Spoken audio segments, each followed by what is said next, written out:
gravando. Espero que vocês tenham, se você tentou olhar lá no canal do YouTube para a aula passada, está lá, eu já botei ela lá. Então, lembrando, você vai ter a opção de fazer a disciplina, assistir ela no horário verdadeiro dela, segunda e quarta, das 8 às 10, aqui ao vivo, o que estão chamando de síncrono, uma aula síncrona, em que você vai poder fazer perguntas e debates, essas coisas todas, ou você vai poder assistir depois, no seu horário, na hora que você quiser, lá no YouTube. A única coisa é que lá daí não dá para fazer perguntas ali. Claro que sempre pode fazer via e-mail. Então, eu vou entrar lá no canal para mostrar, vamos ver, recapitular tudo aquilo que a gente viu na aula passada, só para ter certeza que está tudo claro e quem não estava aqui poder ver. Então, deixa eu compartilhar a tela.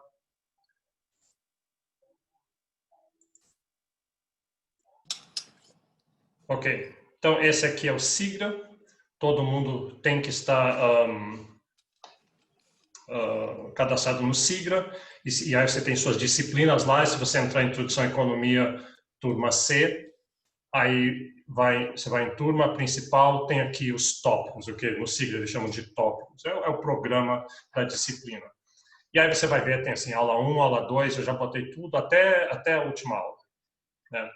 Então, repara que essa aula 1, a data está aqui 24/8, que é segunda-feira que vem. Então, segunda-feira que vem a gente começa de fato a matéria inicial. E a gente vai fazer isso segunda-feira que vem, apesar de você já teve 2 ocasiões em que talvez você já tenha visto essa aula. Você pode ter visto ela em março, que a gente chegou a ter essa aula, e a coordenação da disciplina Introdução à Economia está oferecendo também gravações de todas as aulas, como forma complementar, umas gravações diferentes dessas aulas que eu vou dar. É a mesma matéria, mas cada aula foi alocada a um professor que é mais especializado naquela área, e aquele professor vai gravar uma aula com aquela matéria, e aquilo vai ficar disponibilizado, eu não sei exatamente onde que eles vão colocar, mas isso vai ficar claro eventualmente. Vai estar lá, então você vai poder clicar e assistir. Então, você vai ter 3 oportunidades para ver cada uma das aulas. Você vai poder assistir comigo aqui no horário verdadeiro de aula, você vai poder ver ou rever novamente na gravação, tirando lá do meu canal do YouTube, ou você vai poder assistir a aula que outro professor deu. Por coincidência, essa primeira aula sou eu que dou no outro. Então, vamos só ver o canal do YouTube. Então, tá aqui. Como é que você chega lá? Bom, um jeito, tem um link, mas se você tiver sem o link, um jeito de chegar lá, vai aqui no Google, põe meu nome e Inteco, talvez funcione. Então, e aparece aqui, no meu aparece aqui em vídeos. Aliás, aqui já entrou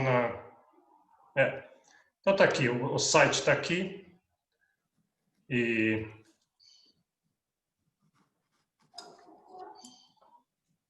deixa eu fazer só uma coisa aqui.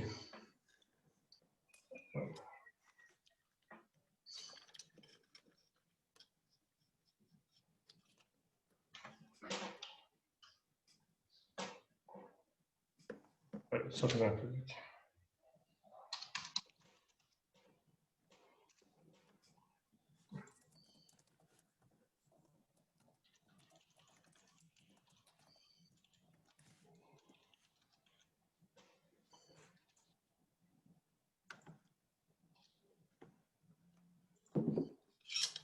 Tá aqui. Eu queria achar não só o vídeo, mas achar a repositório inteiro. Então tá aqui. Esse é um canal de YouTube que eu criei agora. Eu nunca tinha feito isso aqui, mas tá aí. E aqui tem a aula que nós tivemos segunda-feira, gravada aqui. Então, se você não pode aparecer segunda-feira, tá aí. pode assistir. E lá o que a gente discutiu é isso que eu estou revendo aqui, toda a logística do curso. E essa outra aqui, essa é aquela aula que eu falei que a direção de introdução à economia, são as aulas assíncronas que cada professor vai dar, e eu estou dando essa primeira. E você vai ter acesso a todas as outras com outros professores dando. Às vezes é bom você ver eu dando e outro professor dando, o que um deixa em aberto, o outro cobre, ou você acha que eu estou dando uma aula muito ruim, então aí tem outro professor que vai dar melhor. Tá. Então, isso é essa coisa da gravação das aulas. Eu vou tentar, tipicamente, de colocar a aula aqui das 8 às 9h30, mais ou menos, geralmente, e botar logo em seguida. Assim que o Zoom manda para mim, eu ponho, então, você já pode se planejar quando é que você quer assistir isso aí. Alguma pergunta quanto a isso? Tá. Voltando ao SIGA.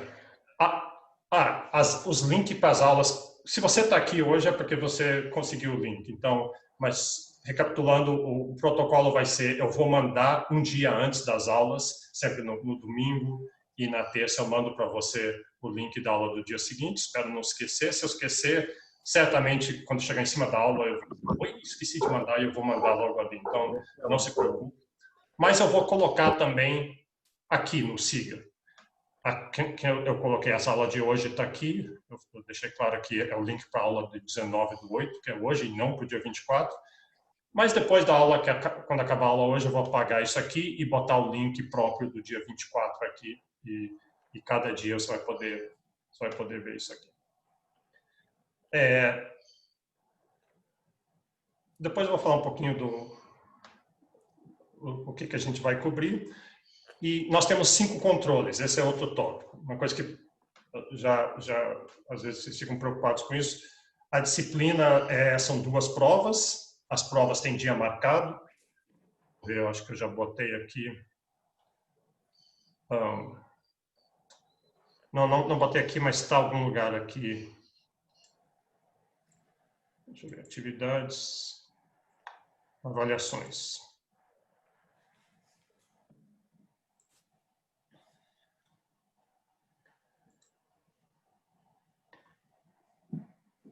Bom, ainda estou aprendendo SIGA, mas as provas já estão marcadas. Se você olhar no cronograma, vai ter a primeira, são sábados. A primeira, eu acho que vai ser 17 de outubro, a segunda, 12 de dezembro. E depois, quando chegar perto da prova, vocês vão ficar sabendo melhor como é que são. São provas de múltipla escolha. Tipicamente eram acho que umas 20 perguntas de múltipla escolha e 2 perguntas onde você ou resolvia uma questão ou discursava alguma coisa, escrevia um parágrafo. Eu acho que devido a aula ser remota, a prova ser remota nesse semestre, vai ser só múltipla escolha. Como eu falei na aula passada, isso você diz, então não preciso escrever, não preciso resolver matemática. Mas não necessariamente é bom, porque múltipla escolha é traiçoeiro. Mesmo alguém que sabe toda a matéria, às vezes, sabe, é difícil fazer perguntas que não sejam meio subjetivas e alguém pode escorregar em 2, 3 perguntas. Então, essas são as provas, 80% da disciplina e os outros 20% são controles. A prova é conjunta, todas as turmas vão fazer a prova junta, no sábado. Mas os controles são específicos às turmas. Então, eu resolvi fazer 5 controles, que é o tradicional que a gente faz. Outros professores vão escolher fazer de outro jeito. E o controle tem o dia marcado, aqui o dia que vai ser passado para vocês. Então, na aula 9 vai ser o controle número 3. Nesse dia a gente vai mandar para você. E o controle vai ser alguma coisa que você vai fazer em casa. Vai fazer em casa, vai ter uma data para entregar. O controle geralmente é curto, é uma coisa, não é uma prova, é um controle, justamente. E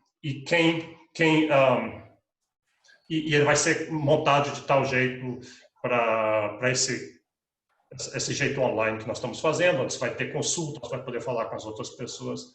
Então, os controles são isso. Não se preocupe, muitas pessoas ficaram preocupadas que viram que quando eu entro aqui tem um lugar de botar tarefas, eu botei tarefa no SIGA, que eu queria mostrar a data do controle, aí já apareceu, a pessoa ficava, já tem, nem começou a disciplina e já tem essa coisa para entregar, esse controle. Aquilo foi um erro e eu não sei muito bem como apagar aquilo ali aqui no SIGA. Então não se preocupe com controles por enquanto. Quando chegar mais perto aqui do controle número 1, vai ser lá no dia 2 de setembro que a gente vai passar para vocês. Vai ser sobre esse tema aqui de comércio internacional. E aí a gente vê isso. Pergunta sobre isso? Tá bom. Deixa eu ver outros temas, o que mais nós temos que ver. Professor? Pode falar. Bom dia. Eu não participei da aula passada, porque eu só fui matriculada na terça-feira na sua disciplina. E aí eu não sei se o senhor explicou o que é esse controle. Eu não entendi o que é isso. Não sei se o senhor explicou, me desculpa. Não, ótimo. É bom essa pergunta. Muitas outras pessoas devem estar em dúvidas. O controle de leitura é simplesmente uma das avaliações que tem. São duas avaliações. A avaliação quer dizer, a sua nota no final do curso vai vir de onde? Vem dessas duas provas, que são 80% da nota, cada uma 40%, e os outros 20% são esses controles, que são normalmente o que a gente fazia quando a aula era na própria UNB. Tinha o dia do controle, eu anunciava, a aula que vem é o controle. Vinham os monitores e aplicavam uma pergunta só, um exercíciozinho para resolver, e vocês resolviam lá na hora e ganhavam uma nota em cima daquilo ali. Esses são os 5 controles. Então, são espalhados ao longo do curso, você já sabe a data e a questão. Esse ano, excepcionalmente, nós, em vez de fazer lá no anfiteatro, que nem a gente fazia, era assim, o dia que nas aulas normais aparecia metade da turma, no dia do controle aparecia todo mundo e fazia. Agora o controle vai ser online, então vai ser uma pergunta, só um exercício para você resolver, com data marcada para entregar. E a ideia do controle, o que é? É para dar um incentivo para você ler. Muitas vezes você tem, no começo do curso, diz, eu vou ser disciplinado, eu vou ser diligente, eu vou ler tudo, eu vou estudar. Mas aí a vida cria empecilhos, cria problemas, cria distrações, e você acaba que não deu, e não veio para a aula, e não leu, não veio para a aula. E diz, no dia antes da prova eu estudo. Para evitar esse tipo de coisa, porque é muita matéria em introdução à economia, então se você adotar essa estratégia, antes da prova eu estudo, eu leio antes da prova, geralmente não é bom. O cérebro não registra as coisas de uma vez só. O bom é que você vai vendo aos poucos, revendo, recapitulando. Então, o controle dá um incentivo para você ler. Se você chegar até o dia 2 de setembro, até a aula 4, e você não fez nada, logo antes da aula 4, você vai dizer, tem controle agora eu sou obrigado a ler, agora vão dar um incentivo para você ler. É só isso. O controle não é um problema. O controle é uma pergunta. Se você esteve vindo à aula, se você leu a apostila, não vai ter problema. Tá bom, obrigada.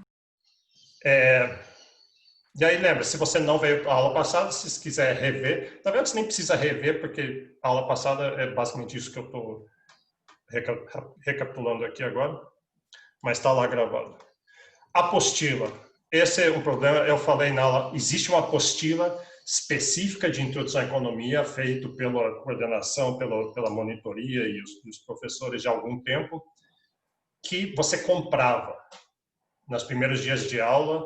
Alguém chegou a comprar? Elas foram entregues? Deixa eu só perguntar isso. Alguém lembra no primeiro dia de aula tinha um Pelezinho lá em cima, sentado numa cadeira, vocês puseram seus nomes numa lista para comprar. Alguém chegou a receber a apostila? Sim, eu comprei. Comprou e recebeu? Sim. Tá bom. Então, algumas pessoas já receberam, ou às vezes você conhece gente que fez introdução à economia no passado e eles têm a apostila também. Esse é um jeito de conseguir.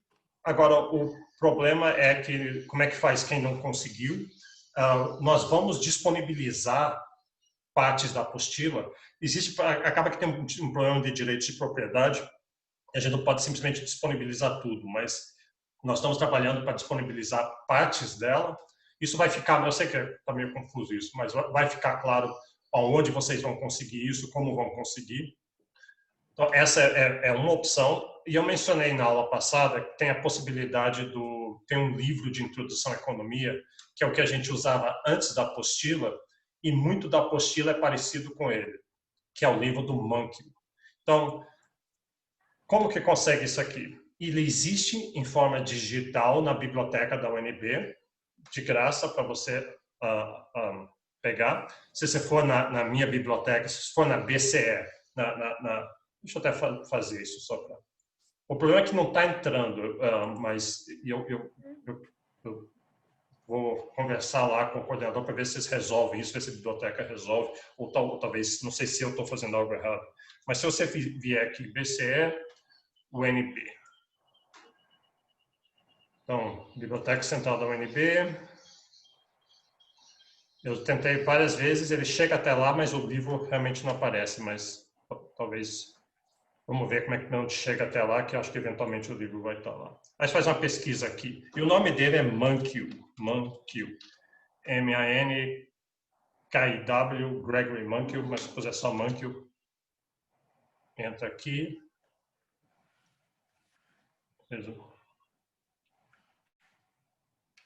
Aí ele procura aqui. Os resultados estão aqui embaixo. Tem vários livros deles, princípios de microeconomia, de macroeconomia. Introdução à economia é esse, só que não é esse. A gente quer a versão digital. Tem aqui embaixo, ó, livro eletrônico. Aí você clica aqui, Introdução à economia, livro eletrônico. Tem que ter essa senha aqui. Isso aqui é sua senha da biblioteca.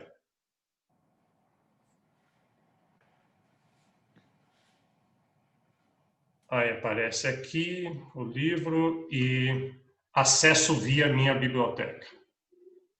Aí você clica lá, aí ele leva você para esse app, que é onde você pode ler.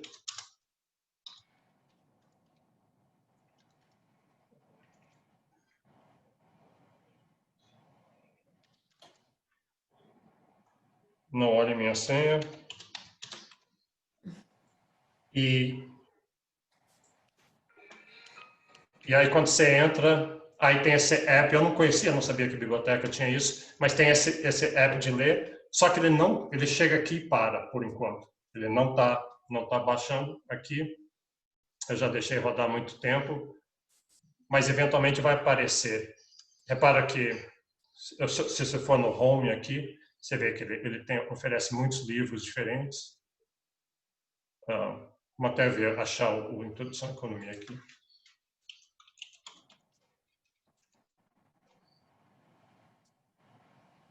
Esse aqui. Introdução à Economia, traduzido para português. Claro, a gente não vai usar o livro inteiro, mas você vai lá no SIGA, olha o programa, a gente está estudando Teorias de Comércio Internacional, ele você pode estudar aqui pelo Mankiw, que é muito parecido o jeito que a gente aborda as coisas, porque o curso era baseado nesse livro do Mankiw antes. Claro que o livro do Mankiw não tem exemplos brasileiros, e uma das razões pela qual a gente fez a apostila é para botar mais exemplos do Brasil, mais exemplos do nosso contexto aqui. Só que daí você clica, abre o livro aqui, infelizmente não está abrindo ainda. Mas isso tudo vai ser resolvido. Então, desculpe deixar isso em aberto, apostila e livro, mas vai se resolver. Talvez para a primeira semana não vai ser tão importante assim, mas com sorte, nos próximos dias isso está resolvido. Alguma pergunta quanto a isso? Tá. Outra coisa importante, tem os monitores, o Bruno e o Guilherme. Não sei se eles estão aqui hoje, eles não necessariamente vão aparecer em todas as aulas, mas eles são seus aliados. Eles são, talvez, a sua primeira linha de defesa, de ajuda com relação a qualquer coisa, desde dúvidas, eles que lidam com os controles, eu faço o controle, eu não faço a prova é feita pela coordenação. Eu faço os controles, mas eles vão cuidar da aplicação e da correção dos controles. Essa é uma coisa que eles fazem. Outra coisa que eles fazem é, eles têm essas aulas complementares que você pode optar de fazer, são aulas de resolução de exercícios. Quer ver? O contato com eles é o seguinte, você vem aqui em Introdução à Economia, Monitoria, eles têm a página deles ali, a página nossa, né, de Introdução à Economia, essa monitoria, e aqui que você vai acessar os resultados das provas, você vai ter avisos, tem a ementa está aqui, isso é importante, se vocês quiserem saber. Eu tenho a ementa lá no Siga, mas aqui tá mais detalhado.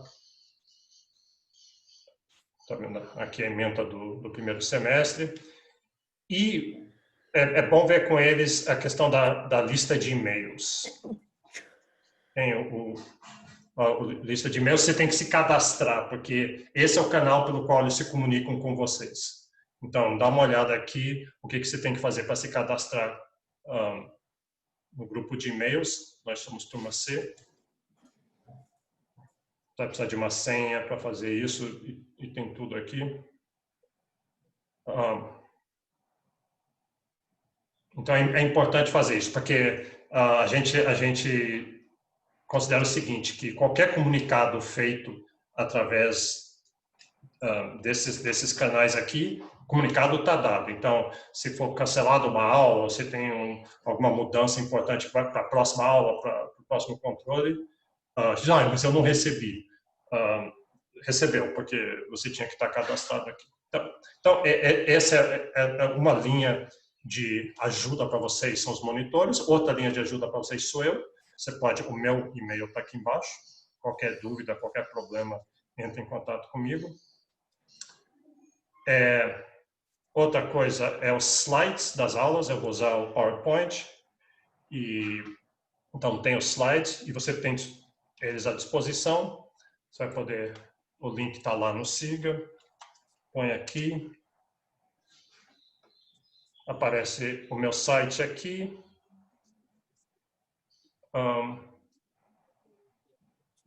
Isso aqui tem um Hamilton aqui. Bom, e aí os slides estão todos aqui.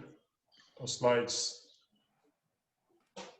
estão do curso inteiro. Você clica aqui, vai dar no PowerPoint e aí você pode acompanhar a aula. Se bem que a aula está gravada também, lá os slides vão aparecer.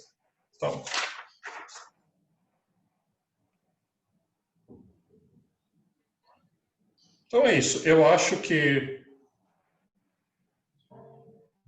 eu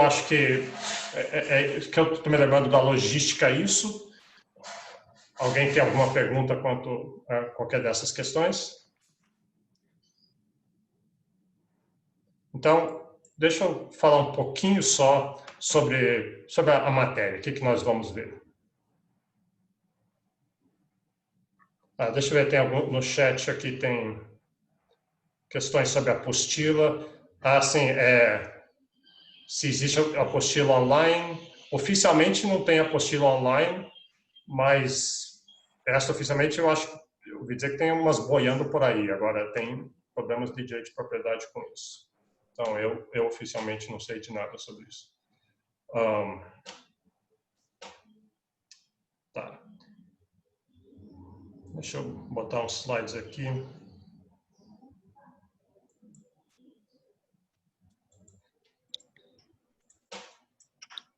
Só outra questão, lembrando, na aula passada já aconteceu isso, o protocolo, é bem possível que caia a internet, na aula passada caiu, e aí eu volto assim que der. Muitas vezes eu tenho que ir até ali no roteador, ligo, desligo, leva uns 2, 3 minutos para voltar, mas assim eu acabo voltando. Então, basicamente é isso. De novo, a ideia não é para entrar na disciplina, na matéria em si, mas deixa eu só cobrir só alguns conceitos de economia para já ter uma noção do tipo de coisa que a gente vai ver, algumas coisas. Quero pegar um conceito bem central em economia, que é a ideia de ganhos de troca, para a gente... que é útil. Como eu falei, aprendizado não é assim, você, vou ver uma coisa, já aprendi, li, aprendi. Aí você tem que ver, e daí rever em outro contexto, rever de outro jeito. Aí está confuso, mas no outro dia você está tomando banho e aí sim você dá um clique. Então, acho que é útil. Eu vou pegar só uns 15 minutos aqui para esses conceitos, daí a gente para e semana que vem aí realmente começa, aí a matéria vai começar de fato. Então, o que eu quero falar, essa é a introdução à economia, a gente vai falar sobre economia. Se você viu aquela primeira aula, ou lá em março, ou a aula que eu gravei para toda a introdução à economia, lá eu coloco algumas definições de economia. Essencialmente, economia é a ciência da escassez ou a ciência das decisões, de escolhas, né? Então, existe escassez no mundo, existe escassez de tempo, de dinheiro, de amor, de atenção, de sono. Então, esse é um problema que vocês conhecem bem, problema de escassez. Então, se não tem escassez, não precisa de economia. Todo mundo tem tudo o que quer. Dado que tem escassez, nós precisamos fazer escolhas. E escolhas, para fazer escolhas, como é que a gente modela, como é que a gente entende escolhas. Economia é muito para saber quais escolhas vão ser feitas ou se as escolhas feitas são boas ou são ruins. E aqui a gente parte de escolhas de indivíduos, de pessoas, você, eu, grupos, famílias, ou escolhas do país. Então, quando no nível de indivíduo que a gente está falando, quem está fazendo as escolhas são os indivíduos, aí a gente fala em microeconomia. Essa vai ser o primeiro módulo do curso, a primeira metade do curso. Mas aí também tem nações que fazem escolha. Assim, de certa forma, não é bem assim, não pode dizer assim, o Brasil optou por desmatar a Amazônia. O Brasil optou por investir mais em educação. Não é bem assim, o Brasil, todo mundo se juntou e chegou. Como é que se agregou as preferências individuais? Mas, de certa forma, sim, o Brasil, de alguma forma, fez essa escolha de algumas escolhas, de como alocar os recursos, de que políticas públicas fazer. Então, o primeiro módulo vai olhar microeconomia, o segundo, macroeconomia. Vamos olhar, eu quero falar aqui do nível micro.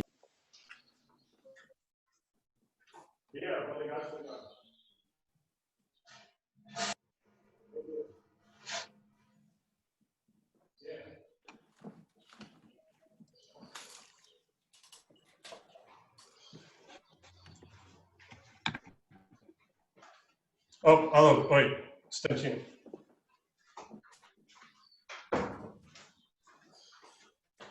Achei que tinha caído a internet. Como eu falei, isso provavelmente vai acontecer.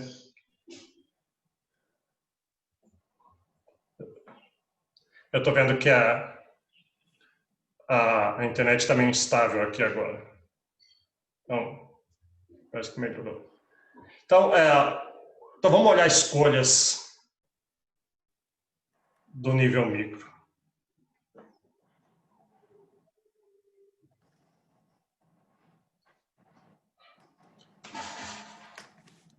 Tá bom, desculpe aí, eu estou vendo que tá cortado aqui.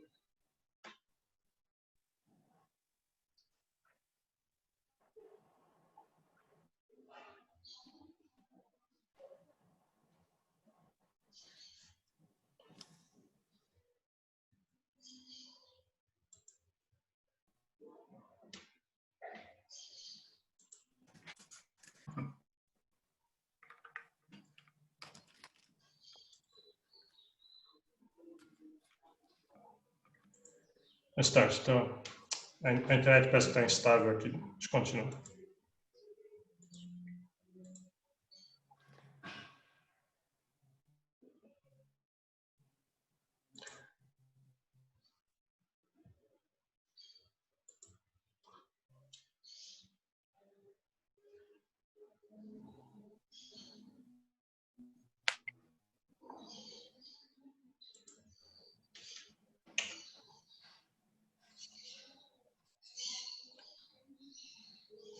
Pronto, acho que está funcionando agora. Então, como é que a gente analisa escolhas? Vamos olhar a ideia. A ideia deixa eu colocar nesse contexto aqui, por que alguns países são ricos e outros são pobres? Da onde vem essa riqueza? A riqueza dos países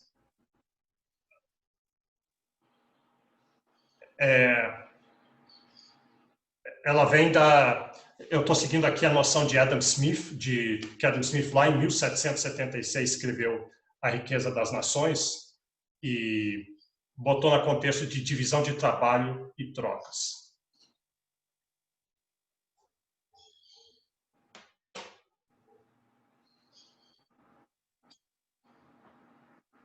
Alô?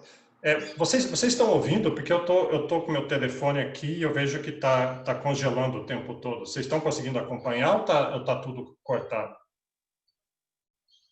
Tudo certo aqui.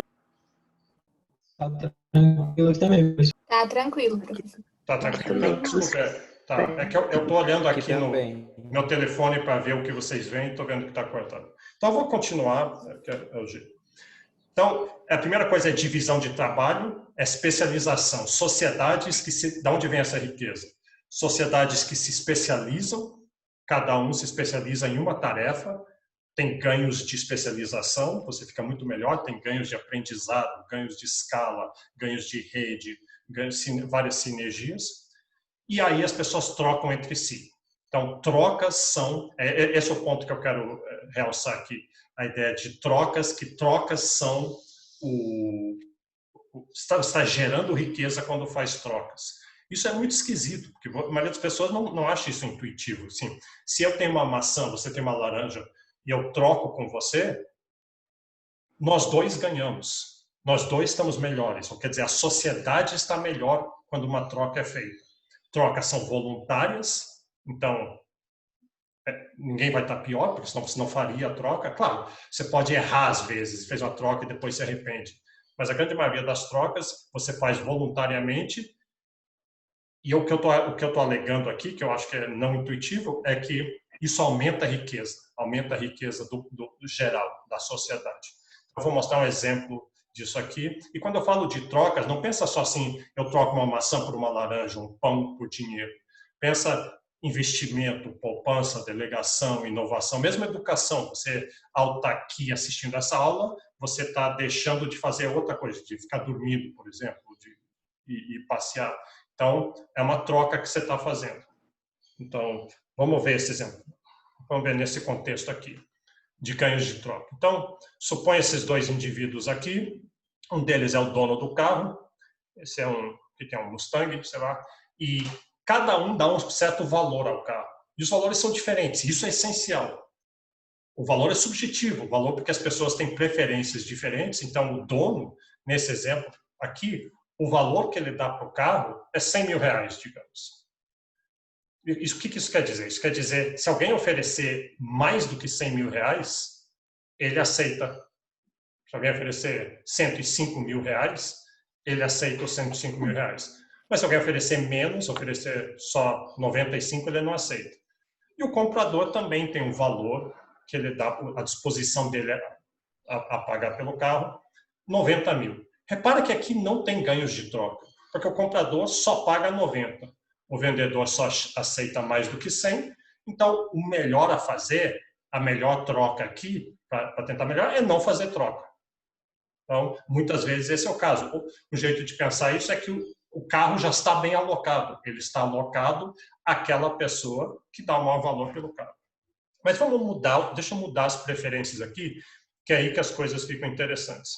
Então, aqui agora, o dono continua dando o valor de 100 mil reais para o carro, mas o comprador, ele realmente gosta de um Mustang vermelho. Ele está tendo uma crise de meia-idade e dizem que homens, quando chegam nessa idade, tem que comprar um carro vermelho para se autoafirmar. Então, o comprador está disposto a pagar 120, ele paga até 120, não mais do que 120, e o dono aceita até 100. Então, existem ganhos de troca. Então, se você olhar aqui, existe um excedente de 20, se a troca ocorrer, vai ser criado 20 mil reais. 20 mil reais de riqueza a mais dessa sociedade. Então, a gente quer que essa troca aconteça. É bom para essa sociedade e é bom para esses dois indivíduos. Esses dois indivíduos fazem parte da sociedade, então é bom para a sociedade como um todo que essa troca ocorra. Qual o preço exatamente que vai ocorrer, a gente não sabe. Vai depender do poder de negociação dos dois. Depende que tem uma conversa melhor, quem é mais convincente ali, quem é mais melhor vendedor, comprador. Mas a gente sabe uma coisa, o preço vai ficar entre 100 mil e 120 mil. Né? Porque o comprador não paga mais do que 120, o vendedor não aceita menos do que 100. Exatamente onde vai estar o preço, você podia achar, vai ficar no meio, claro. 110 mil é o justo. Pode parecer justo, às vezes é um preço focal assim, mas não necessariamente isso vai ser verdade. Pode acontecer esse preço aqui. Aqui o comprador foi capaz de barganhar o preço para baixo até 101 mil reais. Na verdade, do ponto de vista da sociedade, o que a gente está pensando, que não interessa, a gente só quer que a transação ocorra, que o carro passe da mão do dono para o vendedor e o vendedor para o comprador e o comprador pague o dinheiro. Você pode achar isso muito esquisito, porque ele está dizendo assim, poxa, ele está dizendo que riqueza é criada com uma troca.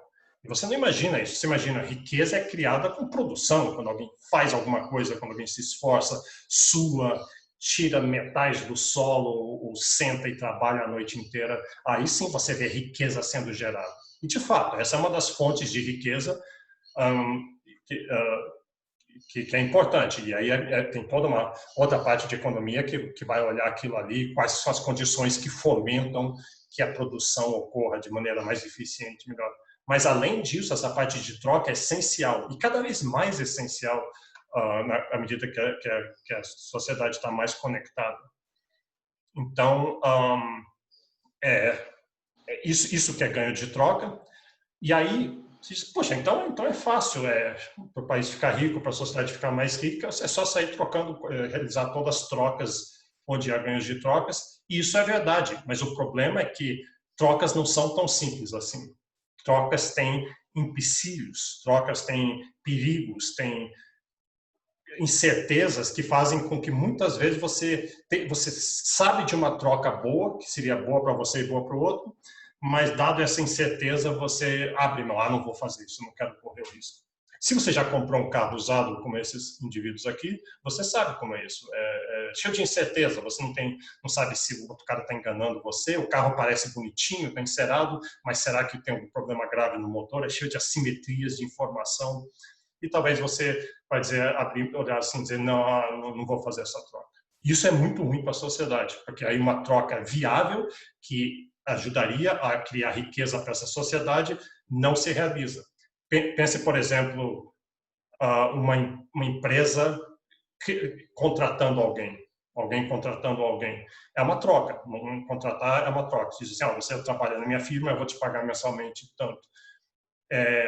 De novo, existe ganho de troca, é bom para a firma, se tudo correr bem, é bom para a firma, que a pessoa seja empregada, é bom para a pessoa que foi empregada de receber o emprego, mas é cheio de empecilhos, e muitas empresas têm problemas trabalhistas, às vezes você lê o currículo da pessoa e vê, poxa, parece ser um bom candidato, mas na verdade não é, e várias coisas que podem acontecer errado, e aí a empresa pode resolver, eu quero contratar alguém, mas está muito complicado e não vou fazer. E, aliás, no Brasil isso acontece muito, dado a nossa legislação trabalhista problemática, gera pouca segurança jurídica, existe pouca empregabilidade. E isso afeta especialmente jovens, especialmente vocês daqui a 4 anos. Né? Vocês daqui a 4 anos estão no mercado de trabalho e seria muito bom se o mercado de trabalho tivesse azeitadinho e as regras funcionando bem, dando segurança jurídica e todo mundo realizando aquelas trocas e contratando as pessoas. Então, o ponto é esse é o tipo de coisa que a gente olha em economia. A gente vai olhar, por trás de tudo estão essas trocas viáveis, e a gente quer entender as trocas e saber trocas a nível de indivíduos, a nível de firmas, a nível de país e a nível de mundo. E a gente quer saber quais trocas são feitas, por que elas são feitas, quais trocas não são feitas, quais são os empecilhos para as trocas e que tipo de política, que tipo de recomendação nós podemos fazer para tentar tirar esses empecilhos, para azeitar essas trocas, para facilitar que mais transações econômicas aconteçam, né? Então, a gente vai sair aplicando isso em diversas áreas. Deixa eu voltar aqui. E o nosso modelo mais básico, que nós vamos usar repetidas vezes, é bom vocês... Deixa eu apresentar alunos, oferta e demanda, alunos. Vocês vão ser bons amigos durante essa disciplina, porque esse aqui é o nosso instrumental básico. Todo o resto que a gente faz, independente se a gente está olhando mercados de trabalho, mercados de produtos, mercados de serviços, mercados de câmbio, mercados de capitais, mercados de amor, mercados de atenção, seja lá o que for, economistas aplicam isso para tudo, até para áreas que você acha que não seriam de economia. Então, isso vai ser muito importante. Esse modelo pode ser feito de maneira bem simples e holística, mas narrativa, que é como a gente vai fazer. Não, a gente vai fazer narrativa porque a gente vai usar o gráfico. Mas pode ser feito, então, pode ser feito de uma maneira narrativa, de uma maneira com gráfico, ou com equações e com dados. E a gente vai fazer basicamente com gráfico. Então, é um ponto intermediário. Isso é poderoso e é muito bom. E é intuitivo. Vocês vão ver que isso aqui é uma boa lente para entender o mundo que a gente vai usar. E vocês já ouviram falar claramente de oferta e demanda. O tempo todo você está assim, querendo comprar uma coisa, a sua mãe fala, poxa, a gente quer comprar isso, mas está caro. Aí sua mãe, claro, oferta e demanda, né? O que ela está querendo dizer com isso? Porque está caro, provavelmente porque existe muita gente demandando. Então, a gente tem uma curva de demanda, o que ela está dizendo ali é que essa curva ela está muito para cima aqui no gráfico. Quando tem muita gente demandando, a curva se desloca para cima. Como a gente vai ver, se você não está entendendo isso agora, não se preocupe, mas isso aqui, a demanda reflete os compradores e reflete as preferências das pessoas e reflete também o orçamento das pessoas. Então, essencialmente, você quer muitas coisas. Um jeito de falar assim, os nossos quereres são infinitos. Por mais que eu te dê, eu posso te dar mais e mais dinheiro, mais e mais coisa, você sempre vai inventar alguma outra coisa e se lamentar que você não tem renda suficiente para... Você ganha na loteria, você fica alegre 3 dias, no 4º dia você está se lamentando que você não tem dinheiro, que chega para comprar uma outra coisa, você quer um iate, não sei o quê. Então, a demanda reflete essas coisas todas. Um ponto muito importante da demanda é que ela é negativamente inclinada, ou seja, a demanda reflete quanto que você compraria a cada nível de preço. No eixo horizontal é quantidade, quanto que você vai comprar na demanda, a cada nível de preço. E se o preço estiver baixo, o preço está aqui embaixo, você vai comprar muito. Então, a quantidade vai ser alta. Se o preço estiver alto, você vai comprar pouco. Se o preço estiver alto o suficiente, a curva não chega aqui até o eixo, mas o preço pode estar tão alto que você não vai comprar nada. Por exemplo, você tem comprado Ferraris ultimamente? Não, nem eu, provavelmente, porque o preço está muito caro. E se o preço tiver zero? Se o preço tiver zero, é de graça, não quer dizer que você vai pegar infinitas quantidades. Tem uma hora que você não quer mais. Se alguém estiver distribuindo berinjelas de graça, você vai pegar um certo número de berinjelas, mas em algum momento você não vai querer mais. Então, a curva de demanda reflete isso, e a curva de oferta reflete os vendedores, os produtores e vendedores. Quanto que eles vão produzir, quanto que eles vão vender, e repara que ela é positivamente inclinada. Você deve estar estranhando por que ele fica chamando de curvas se são retas?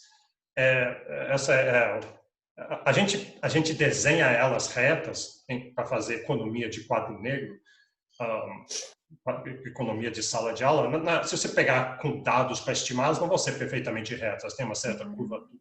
Então, são curvas. E a curva de oferta é positivamente inclinada, o que quer dizer, se o preço estiver muito baixo, os vendedores não querem vender muito, não vão produzir muito. Vamos fazer outra coisa que isso aqui não está rentável.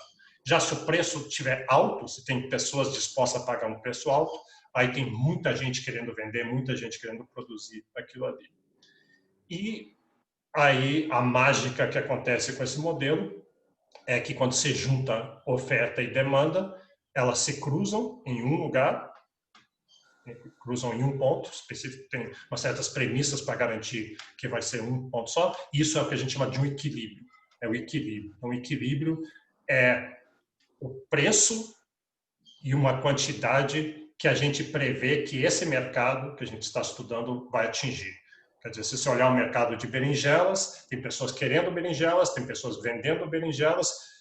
Quanto que vai ser o preço? Vai na feira lá ver quanto que é o preço. Ele vai oscilar um pouco, mas as forças econômicas de oferta e demanda vão empurrar o preço para um preço de equilíbrio, nesse exemplo aqui, 4, e aí as pessoas, olhando aquele preço, vão comprar aqui tem uns 23 unidades. Esse é o preço de equilíbrio. E quando a gente fala equilíbrio, isso é muito importante em economia. O que quer dizer isso? Quer dizer, e aí, enquanto nada mudar no modelo, o equilíbrio fica aquele ali. Só que tem várias variáveis que você ainda não está vendo aqui no gráfico, porque você só está vendo duas. Você está vendo o preço e está vendo a quantidade comprada e vendida. Mas tem outras variáveis relevantes, por exemplo, a renda das pessoas, as preferências das pessoas, políticas do governo, expectativas. Se de repente, por exemplo, o Neymar põe no Instagram dele que ele é o melhor jogador de futebol do mundo porque ele come berinjela para o café da manhã. Então, no dia seguinte, a curva de demanda de berinjelas vai se deslocar para a direita aqui e muita mais gente vai querer comprar e aí o preço vai subir. Então, essas outras variáveis, são variáveis que elas não são preço nem quantidade, mas se elas mudarem, a gente chama isso de uma mudança exógena. Alguma coisa acontece fora do gráfico aqui, nessas variáveis, e então a gente chama isso de um choque de fora. Vem um choque de fora, o Neymar falando sobre berinjelas vai mudar o equilíbrio. Aí a curva de oferta se desloca, a curva de demanda pode se deslocar, e aí tem um novo equilíbrio. E isso é muito poderoso, você comparar equilíbrios. É isso que você faz isso o tempo todo intuitivamente na sua cabeça. Você está olhando assim, eu quero comprar um telefone novo, mas não sei se eu compro agora porque a Samsung vai lançar um outro daqui a pouco, tá? Aí vai despencar o preço desse. Ao falar isso, você intuitivamente usou esse instrumental aqui. Você diz, tem uma oferta e demanda hoje por esse telefone e tem um equilíbrio, mas aí assim que lançar o outro, provavelmente a demanda desse modelo velho vai cair, porque muita gente vai comprar um modelo novo. E aí eu acho que o preço do velho cai e aí eu compro. Então, você já tem intuitivamente as noções por trás daqui, mas o modelo permite você fazer isso de uma maneira muito mais rigorosa e testando com dados. E aí, a ideia é a gente vai sair aplicando isso para tudo. Nós vamos começar logo nas primeiras aulas olhando a ideia de trocas, a ideia de produção.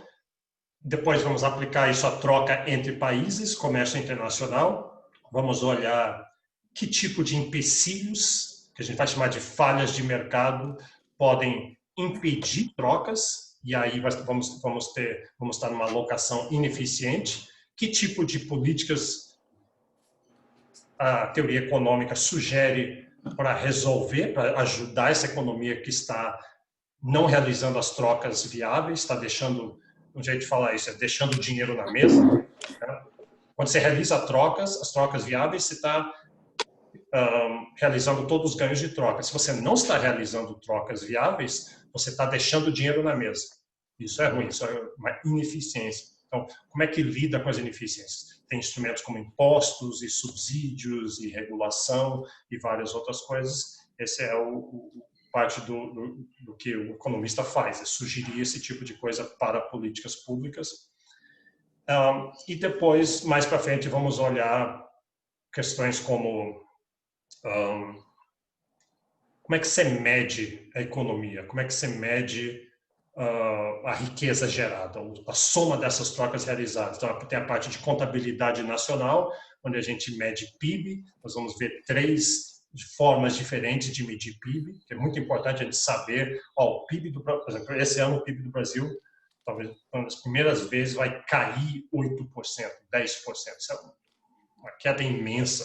A gente está acostumado com o PIB entre 1 e 3, um PIB de 3 seria maravilhoso. A China tipicamente tinha um PIB de 10. O Brasil, no milagre econômico, durante lá entre 60, 68 e 73, tínhamos PIBs de 10, 13%.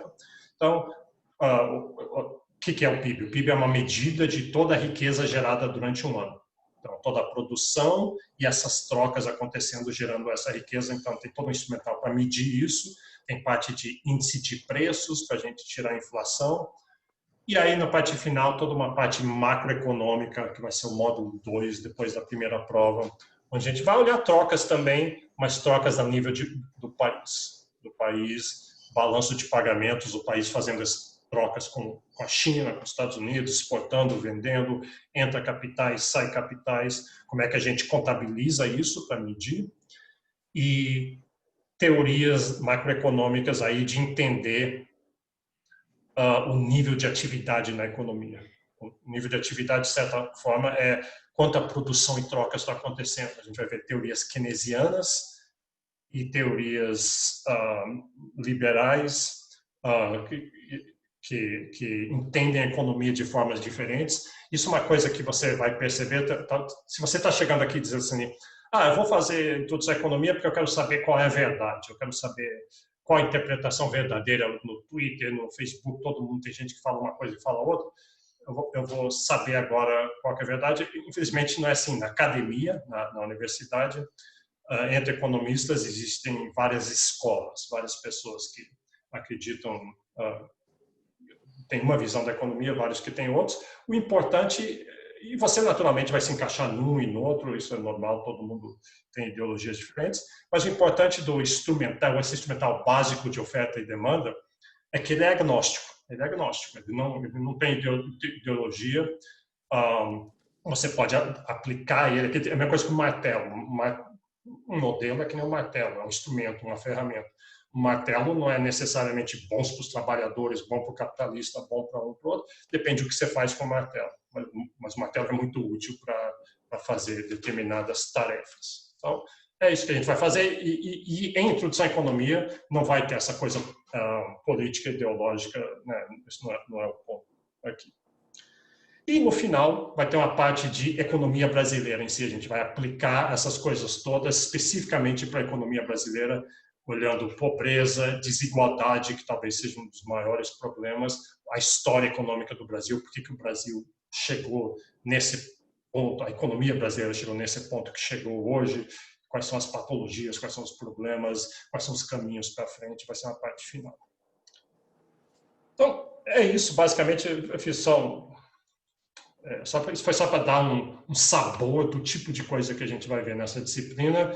E eu espero que vocês estejam dizendo, poxa, então não é tão chato quanto eu esperava. Vai ver que isso pode ser até legal. Eu sinto que as pessoas às vezes chegam com, economista, esse pessoal é muito chato.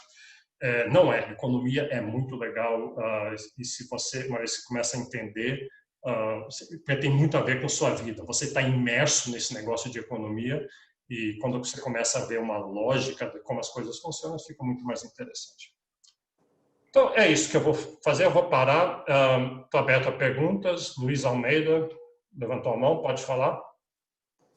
Então, uma coisa que um monte de gente estava perguntando, eu achei interessante.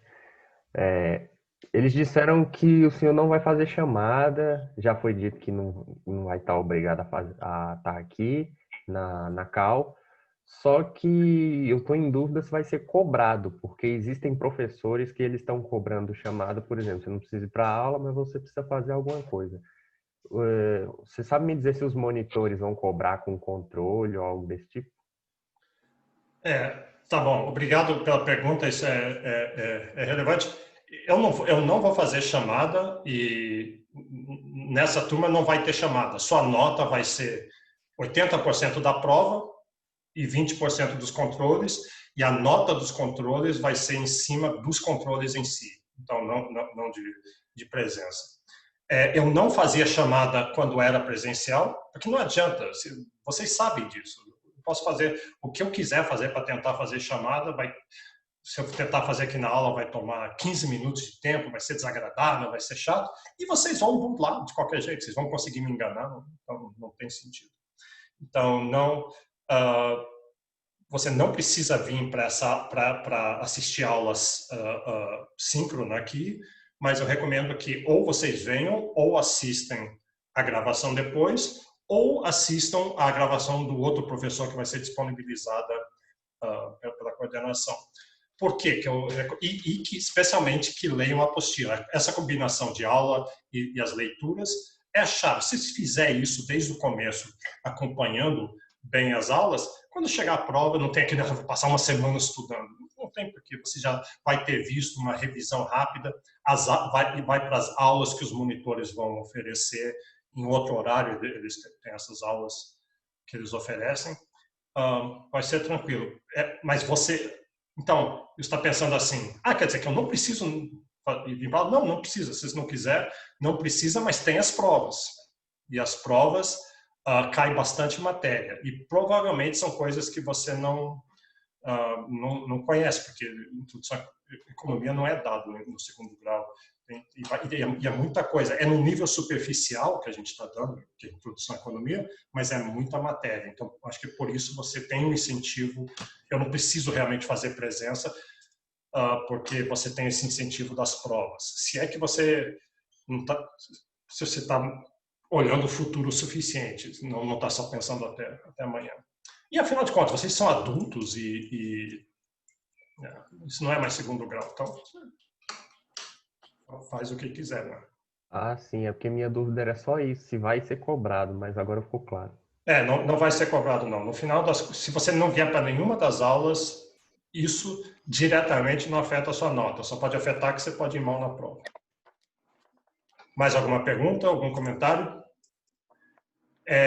Qualquer sugestão também, se alguém quiser mandar por e-mail. Eu vi aqui, está travando um pouquinho, às vezes, flutua. Assim.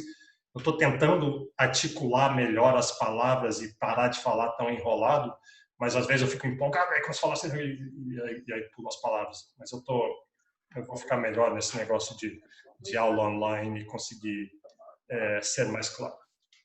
Professor, eu perdi o primeiro momento da aula passada. Eu queria saber como é que vai funcionar o controle. Tá bom. Os controles, de novo, tem 5 controles, ele já tem data marcada. Aonde está a data marcada? Está aqui no... Deixa eu botar aqui. Está aqui no SIGA. Então, aqui eu tenho os tópicos todos. Aula 1 vai ser segunda-feira, aula 2 vai ser quarta da semana que vem, daí na outra segunda aula 3, e na aula 4, dia 2 de setembro, vai ter o primeiro controle. Quer dizer, vai ter a aula normal, que eu vou dar teoria de comércio internacional, e ali, no final dessa aula, ou nesse dia, os monitores vão mandar para vocês, provavelmente via e-mail, ou através do Moodle, dos contatos que eles têm com você, uma pergunta, um exercíciozinho, geralmente é algo relativamente curto. E aí vocês vão fazer isso em casa e vai ter uma data para entregar. Não sei se vai ser 1 ou 2 dias, talvez acho que um dia. Isso aqui não é uma dissertação, é um exercício. Quando era presencial, fazia ali, sentado na sala de aula em 20 minutos. Então, aí vocês entregam, aí eles corrigem e é isso, é controle. O controle 2 está aqui, vai ser muito próximo do controle 1, aliás, o controle 2. O controle 3 também ali vai ser próximo e tem 5 controles. E aí você vai ter uma nota, uma média dos controles. Eu acho que a gente vai jogar fora a sua pior nota e pegar a sua média das 4 para ajudar você, para ajudar a aumentar as notas. E lembra, o controle é para ajudar vocês. A controle é para aumentar as notas, porque tipicamente as provas, como eu falei, a prova múltipla escolha é traiçoeira. Às vezes elas são até meio injustas. Não devo dizer que são injustas. Quem estuda, quem faz a aula, consegue fazer a prova muito bem. Mas o controle, eu noto que vocês estão muito preocupados com os controles, mas os controles são seus amigos. Os controles são seus amigos. E possivelmente lá para o final, a gente pode até decidir fazer um controle extra, um controle opcional, que quem quiser fazer para subir sua nota pode fazer. Às vezes a gente faz esse tipo de coisa. Acho que é bom evitar nesse semestre, dado as dificuldades, mas se for necessário a gente vai fazer. Os controles são seus amigos. Por enquanto, o que você precisa fazer sobre os controles? Nada, não tem nada que você possa fazer. Se você está preocupado com o controle que eu botei no SIGA, numa tarefa, eu expliquei, aquilo foi um erro meu, que eu não consigo lavar aquele negócio, não consigo tirar ele do SIGA. Mas, por enquanto, você não precisa fazer nada. Vai ficar muito claro para você quando chegar o controle lá no dia 2 de setembro, que tem o controle. Eu vou falar para vocês, os monitores vão falar para vocês. E não tem segredo, é fácil. Mais alguma pergunta? Os controles são baseados sobre o quê? Geralmente, o controle vai ser da aula do dia do controle. Então, aquele controle 1 está no dia 2 de setembro, que é Teorias de Comércio Internacional. Então, ele vai ser sobre Teorias de Comércio Internacional. Então, talvez você queira vir para a aula para assistir a aula e ter certeza que você está entendendo aquilo ali. Certamente, como sou eu que faço o controle, o que cai no controle vai ser muito parecido com o que está na aula, ou você pode assistir a gravação da aula depois, só que dali não vai poder fazer uma pergunta. Mais alguém? Alguém está perguntando aqui, está perguntando, e as monitorias, como que vai ser? Eu falei isso hoje, tá? Se você for lá no SIGA, tem duas coisas. Um vai aqui no SIGA e tem o nome dos monitores e os e-mails deles. Mas, além disso, se você for deixa eu voltar aqui. Na página da Introdução à Economia, tem essa página aqui. Ali tem todas as turmas, tem o contato, você tem que entrar nesse grupo de e-mails dos monitores e está tudo ali. E, além disso, os monitores vieram na aula passada e explicaram tudo. Tem alguns detalhes que eu não sei tão bem, mas eles explicaram. E você pode olhar essa gravação. Ela está lá, aqui no YouTube, nessa gravação aqui do dia 17/8. Os dois monitores falaram, explicaram bem, enfatizaram o que vocês precisam saber sobre a monitoria.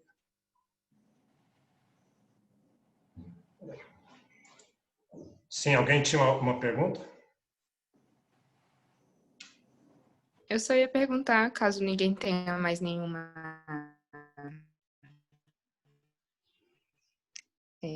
dúvida sobre as aulas do professor, e eu achei muito legal. E se você não tiver mais nada importante para fazer, e se não achar muito pessoal, se você gostaria de falar um pouco sobre o seu tema de interesse em economia.